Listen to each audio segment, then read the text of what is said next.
그렇다면 이제 자소서라던가 면접에서 여러분들이 이제 어떻게 나를 표현하고 거기에 따라서 여러분들을 효과적으로 나타내야 되는지, 여러분만의 자소서 어떻게 써야 되는지 이제 각자 생각은 하셔야 되지만 이제 제가 알려드리도록 하겠습니다. 우선 자소서 작성을 하시기 위해서는 직업기초 능력의 이제 하위 요소들, 이런 요소들을 좀 아시면 좋을 것 같아서 제가 좀 제시를 해드리는데요. 해당 질문이 있습니다. 이제 물론 지원 동기라던가 입사 후 포부, 이 부분은 이제 회사에 대한 관심도나 이제 직무에 대한 이해도를 묻는 질문이지만, 이제 기타 업무적인 부분에서 능력을 이제 물어보는 그런 질문이 있습니다. 그런 질문에 있어서는 직업기초 능력의 이런 요소들을 알고 계신다면, 아, 이 질문은 어떤 능력을 보고자 질문을 했구나 라는 이제 행간의 요소를 찾아볼 수 있는 계기가 되지 않을까 싶어서요. 제가 오늘은 이런 직업기초 능력표를 좀 한번 가지고 왔고요. 이 표를 기반으로 해서 우리가 한번 자기소개서 문항 분석을 해보도록 하겠습니다. 사실 이 부분부터가 여러분들에게 아주 중요하고 여러분들의 관심 부분이 아닐까 생각이 듭니다. 첫 번째, 이제 한국전력공사의 4가지 인재상 중 이제 기업가형, 통섭형, 도전형, 가치 창조형, 본인과 가장 부합하다고 생각하는 인재상 2개를 선택하고, 그게 그렇게 생각하는 이유를 본인의 교육 경험, 경력 사항에 비추어서 구체적으로 사례를 들어서 기술해라 라고 800자 이내로 이제 제시를 했습니다.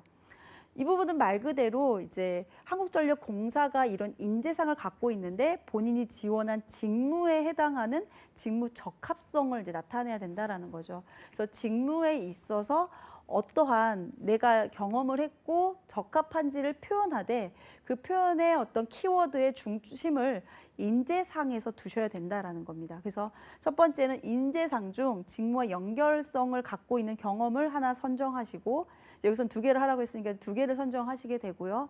그 인재상을 선정한 다음에 인재상과 부합한 이제 경험적 측면, 이런 부분들을 이제 강점이라고 할 수 있는 사례들을 이제 어필하신 다음에, 그 다음에 앞으로 한국전력공사에서 근무하면서 어떻게 기여할 것인지를 나타내줘야 된다는 거죠. 그래서 좀 전에 아까 이렇게 인재상별 포인트를 말씀을 드렸습니다. 그래서 여기 나와 있는 포인트에 대한 내용들이 여러분 중에 내가 평상시에 도전적이었는지 통섭적 인재였는지 이 포인트를 가지고 내 경험을 첫 번째 문항에서는 작성하시면 좋을 것 같습니다.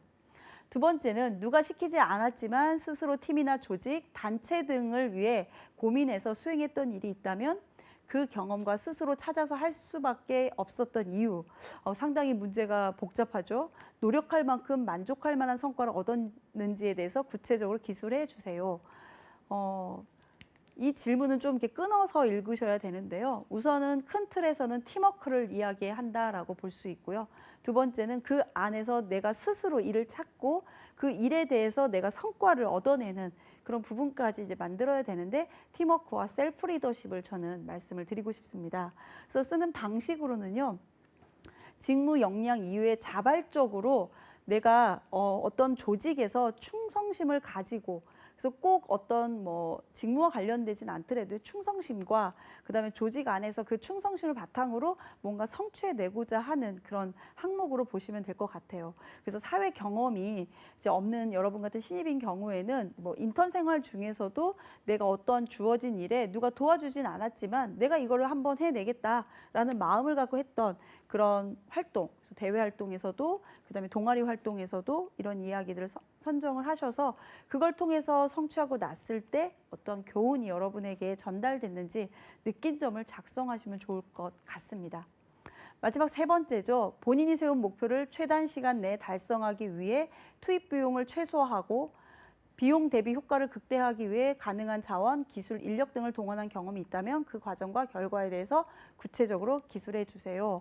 그래서 여기서 보면은 목표, 그리고 어떤 그 목표에 따라서 문제를 최대한 효과적으로 해결하고 그 해결된 문제에 대해서 여러분들이 문제를 찾게 된 걸 관리를 잘 해서 그 과정, 그것을 이제 만들어낸, 극대화한 그런 것을 써라라고 했는데요. 지원 직무에 필요한 이제 업무에 대한 이야기로서 이제 업무에 있어서 어떠한 성과를 내야 되는지, 그 성과에 따른 자원 관리적 차원이 과연 무엇인지라는 것을 좀 파악하셔서 이제 목표 설정을 해놓고 그 목표 설정에 해결할 수 있는 이제 문제가 있게 되겠죠. 뭐 목표에 달성하기 위한 문제를 찾고 그 달성하기 위한 문제적 요소를 내가 잘 해결하고 또 관리하고 이런 단계를 거치다 보니까 결국은 그게 잘 효과적으로 전체적으로 이게 잘 달성됐다라는 부분을 이제 이야기해야 되는데 이때 그 과정 속에 협업이라던가 그다음에 네트워크 하는 어떤 부분들이 잘 녹여져서 이제 혼자서 일을 하긴 하지만 또 다른 사람의 어떤 능력들을 같이 함께 병행해서 한 부분들을 같이 병행해서 이야기 드리면 좋을 것 같습니다.